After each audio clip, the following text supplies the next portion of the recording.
I love Mohammad, I love Mohammad, I love Mohammad. 400 सीटें दे दी होती तो नहीं कहा जा सकता कि क्या हो जाता, लेकिन आज की तारीख में आई लव मोहम्मद बोला जा सकता है। ये एक व्यक्तिगत भावना या विचार व्यक्त करने का तरीका है और भारत जैसे देश में जहां पर अभिव्यक्ति की स्वतंत्रता संविधान द्वारा संरक्षित है, आप अपनी भावनाओं को व्यक्त कर सकते हैं। आई लव मोहम्मद कहने में जब कहने वालों को कोई परेशानी नहीं है तो फिर सुनने वालों की आत्मा काहे सूखी जा रही है। आई लव मोहम्मद का बोर्ड लगाना गलत परंपरा की शुरुआत कैसे हो गया? I love Mohammad, I love Mohammad, मैं मोहम्मद के सिद्धांत पर चलने वाला 21वीं सदी का पहला इस्लामी हूँ। 21वीं सदी का पहला इस्लामी हूँ जो मोहम्मद के बताए हुए मार्ग पर चल रहा है। जय श्री राम के नारों से आई लव मोहम्मद वालों को तो कभी तकलीफ नहीं हुई, उन्होंने कभी विरोध नहीं किया। इस देश में अजान के जवाब में हनुमान चालीसा पढ़ने वाली एक जमात ने आई लव मोहम्मद के जवाब में आई लव महादेव कहना शुरू कर दिया। ये कंपटीशन क्यों भैया? मोहम्मद के पैरेलल महादेव को खड़ा किया जा रहा है और जानबूझकर हिंदू मुसलमान वाला माहौल बनाने की कोशिश की जा रही है।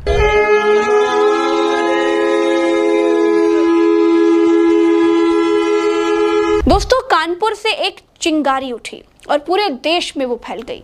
भारत में कुछ जगहों पर इसने हिंसा का रूप ले लिया, पत्थरबाजी के साथ तोड़फोड़ तक की गई।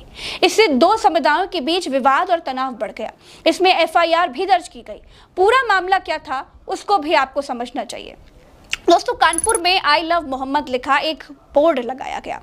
एक धर्म विशेष के लोगों ने आपत्ति की और ये कहा कि यह नई परंपरा की शुरुआत है। मामला बढ़ा तो पुलिस ने इस मामले में केस दर्ज किया।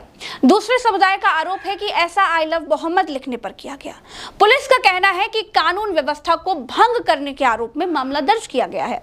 अब यह विवाद लगातार बढ़ रहा है। दोस्तों, आई लव मोहम्मद के जवाब में I love Mahadev, I love Mahakal जैसे पोस्टर्स दिखने लग गए हैं। कानपुर से लेकर के उज्जैन और गांधीनगर तक में पोस्टरबाजी का दौर शुरू हो गया है। इसका असर महाराष्ट्र की राजधानी मुंबई में भी देखने को मिला है। आई लव मोहम्मद पोस्टर विवाद के बाद अब गरबा पंडालों में भी आई लव महादेव कैंपेन चल पड़े हैं।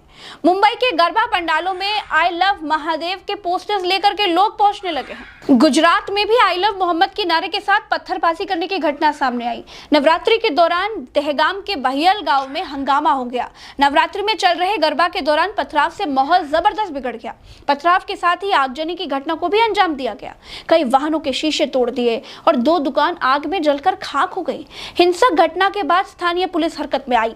दोस्तों, इन सब के बीच हमने ये जानने की कोशिश भी की कि क्या सच में जनता को, गैर मुस्लिम जनता को आई लव मोहम्मद लिखने से तकलीफ हो रही है क्या? देखिए, आई लव मोहम्मद बोलने पर इतना बवाल क्यों हो रहा है? देखिए, देश के अंदर नफरत की आग जली हुई है और चारों तरफ देश की अमन शांति को खत्म करने के लिए ये एक मैसेज छोड़ा गया है और हम बताना चाहते हैं देश में नफरत की आग फैलाने वाले को आपके चैनल के माध्यम से चुनौती देना चाहते हैं उन लोगों को कि जिस तरीके की वो हरकत कर रहे हैं या तो अपनी हरकत से बाज आ जाए, वरना ऐसे लोगों को खमियाजा भुगतना पड़ेगा। I love Mohammad, I love Mohammad, I love Mohammad कि हम प्यार से, भाईचारे से, मोहब्बत के साथ रहें, लेकिन ये लोग धर्म की राजनीति नहीं कर रहे हैं। ये तानाशाही, हिटलरशाही की राजनीति कर रहे हैं। ये एक समुदाय के लोगों को डराने और धमकाने का काम कर रहे हैं और इसी वजह से कानपुर के अंदर एक व्यक्ति ने अपनी दुकान के आगे अगर आई लव मोहम्मद लिख के लगा दिया तो उन पर एफआईआर दर्ज हो गई। धिक्कार है ऐसे प्रशासन पर जो इस तरीके की घिनौनी हरकत कर रहा है। ये हमारा मौलिक अधिकार है और ये संविधान भी हमें इसकी इजाजत देता है और मेरा धर्म तो मुझे देता ही है इसकी इजाजत। वो हमारे एक ऐसे मैसेंजर है जिन्होंने ऐसा मैसेज दिया है कि लड़की को जीवित रखने का, ठीक अधिकारों का, मूल्य का। ये मनुवादी सरकार जो है ये हमारे देश में हिंसा भड़का रही है। आई लव मोहम्मद मैं कहता हूँ, यहाँ के सारे लोग कहते हैं। और उस दिन जहाँ आप खड़ी है 2 त्योहार थे, उसी दिन गणेश चतुर्थी भी थी, उसी दिन मोहम्मद साहब का जुलूस भी निकाला गया था जो उनके आगमन पर होता, उनके बर्थडे पे। तो यहाँ कोई ऐसी बात नहीं, पूरी दिल्ली शहर में नहीं हुई है। हम लोगों ने 12 बजे तक जुलूस मोहम्मद ही निकाला और 12 बजे के बाद हम एज अ वॉलंटियर सारे लोग गणपति के जुलूस में रहे, जिससे सबने मिलजुल के दोनों त्योहार बनाए। यहाँ तो कोई ऐसा नहीं हुआ। तो उत्तर प्रदेश कोई अलग ही सिस्टम चला के बैठा हुआ है। कह रहे हैं उत्तर प्रदेश में धर्म योगी जी, उत्तर प्रदेश जो है वो योगी जी का प्रदेश है और योगी जी चाहते ही नहीं है कि वहाँ पर मुसलमान सर उठाकर जी सके। I love Mohammad, I love Mohammad के नामे मोहम्मद से जलने वाले, नामे मोहम्मद से जलने वाले ये क्या जानते हैं कि क्या है मोहम्मद। नामे मोहम्मद से जलने वाले ये क्या जानते हैं कि क्या है मोहम्मद। दुनिया ना होती अगर ये ना होते, दुनिया ना होती अगर ये ना होते, दुनिया बनी है बनामे मोहम्मद, दुनिया बनी है बनामे Mohammad. I love Mohammad, I love Mohammad. दोस्तों, भारत में हिंदू मुसलमान के झगड़े लगा करके वोट की रोटी सेकने का धंधा अब थोड़ा मंदा पड़ गया है।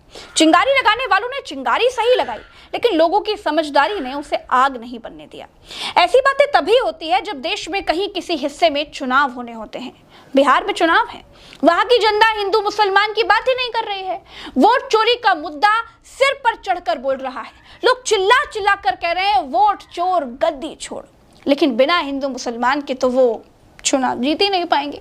इसीलिए आई लव मोहम्मद के दम पर हिंदू मुसलमान करने की पूरी स्क्रिप्ट खराब हो चुकी है। बात यह भी है कि ये सब बिहार के बगल वाले राज्य में करने की कोशिश की गई। कहां? जहां के मुख्यमंत्री दंगे ना होने देने के लिए रिकॉर्ड बनाने की कोशिश कर रहे हैं। यहां के मुख्यमंत्री को हटाने की कई नाकाम कोशिशें हो चुकी हैं।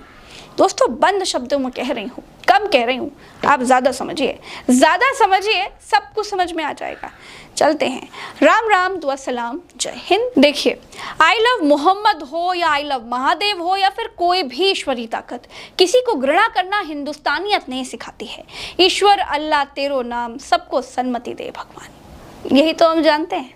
नमस्कार।